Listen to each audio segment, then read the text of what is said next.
peux vous mettre les 4 derniers rapports de la Ligue togolaise des droits de l'homme à disposition et vous faites votre propre opinion là-dessus. Il y a des faits qui sont cités. Le dernier rapport qui a amené ma sortie sur le sujet avait une page de garde comme celle-là qui prenait en réalité une manifestation qui s'est déroulée sur les Champs-Élysées ici, à Paris. C'était en 2014, pendant une grève sur je pense que c'était sur le travail, l'emploi ici, où on avait des cavaliers, etc. Et il y avait un homme à terre qui était en train d'être maîtrisé par les forces de l'ordre françaises. Vous intitulez le rapport Torture au Togo et vous illustrez par une page qui est une page française. Nous sommes tous êtes. Vous pouvez vous-même apprécier l'honnêteté de l'image, vous ne mettez pas de légende, mais celui qui le regarde et qui voit Torture au Togo, un homme à terre, des CRS autour, se dit ça c'est une image togolaise. En fait, l'image est empruntée en France, elle est de 2014 en France, elle ne correspond même pas à la période sous revue. Et donc nous avons dit à la Ligue togolaise des droits de l'homme qu'il fallait avoir un minimum d'honnêteté dans la présentation des choses. La deuxième, il y a des incidents, il y a des faits qui sont énumérés. Un premier fait, c'est un monsieur qui est soupçonné d'avoir volé de l'argent dans le véhicule d'une personnalité et qui aurait fait l'objet d'une séance d'ordalie. C'est-à-dire, on l'a mis dans l'arrière-cour d'un charlatan pour l'interroger, comme ça se fait parfois dans les contrées africaines. Et puis, entre autres, on a plongé sa main, on lui a demandé de plonger la main dans de l'huile chaude, dans du beurre de qualité chauffé, pour prendre le métal au fond. Et il était censé prouver, s'il n'était pas brûlé, qu'il était innocent, et essentiellement s'il était brûlé, ça veut dire qu'il était innocent. Je pense que les uns les autres, ici, savent un peu que l'Afrique regarde de ce genre de méthode. Mais alors, quelque chose qui est fait à l'arrière-cour d'un charlatan, peut-on le présenter comme la torture dans des lieux officiels? Nous ne contestons pas le fait. Il faut le dénoncer. C'est une séance d'ordalie.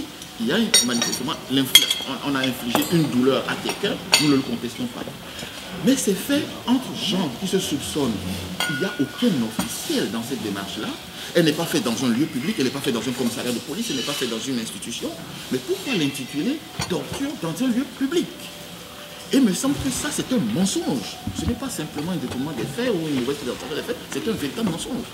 Et j'ai interpellé la Ligue togolaise, je les ai rencontrés, je leur ai dit, vous faites rectifier les informations.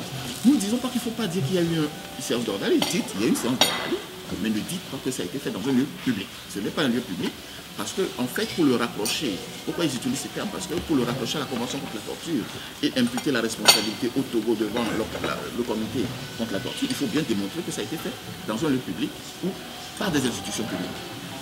Et donc, sur ces éléments, et ce n'est pas la première fois que nous interpellons, nous rappelons la Ligue togolaise des droits de l'homme à l'ordre sur le sujet.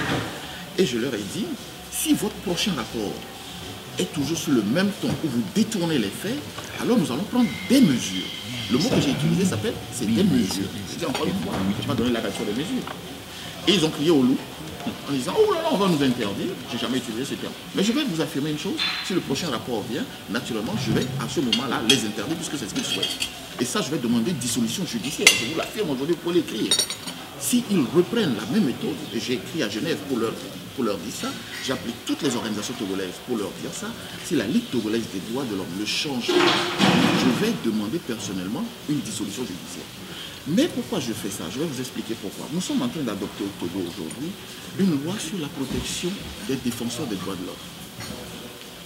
La Ligue togolaise des droits de l'homme est l'une des plus anciennes organisations des droits de l'homme au Togo.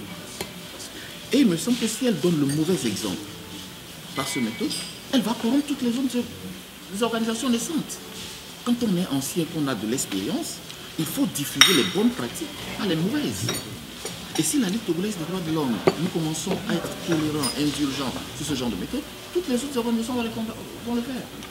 Et donc nous ne pouvons pas accepter ça. Rappelez-vous déjà l'année dernière, il y a une organisation qui a dit qu'il y avait un charnier de plus de 100 morts au Togo. Ce qui était totalement faux. Ce temps a été arrêté, il a fait 18 mois de prison au Togo. Ça émue tout le monde. En disant, on met les défenseurs des droits de l'homme en prison au Togo. Nous disons, nous ne voulons pas mettre les défenseurs des droits de l'homme en prison. Mais il faut qu'ils se professionnalisent. Et il faut qu'ils arrêtent d'être les antichambres des partis politiques. Qu'ils fassent leur critique objective du gouvernement, de la fin du gouvernement, qu'ils fassent librement leur travail, mais que ces organisations arrêtent de devoir donner des coups de pouce à des partis politiques en travestissant les faits. Le Togo a fait son troisième rapport à Genève sur la torture. Peut-être marquer une petite pause pour prendre le café. Oui, merci. Oui. Donc en fait, au fond, nous n'avons pas de problème fondamental avec la Ligue togolaise des droits de l'homme. Ce que nous leur demandons, c'est de se professionnaliser simplement et de rester sur les méthodes classiques de toutes les organisations des droits de l'homme. Qu'ils fassent leur contrôle comme ils peuvent le faire, selon la nature de tout. On parlait de la loi togolaise sur la défense des droits de l'homme. Au fond, ce que nous souhaitons mettre, c'est ce que nous avons déjà fait sur la presse. Nous avons par exemple dépénalisé.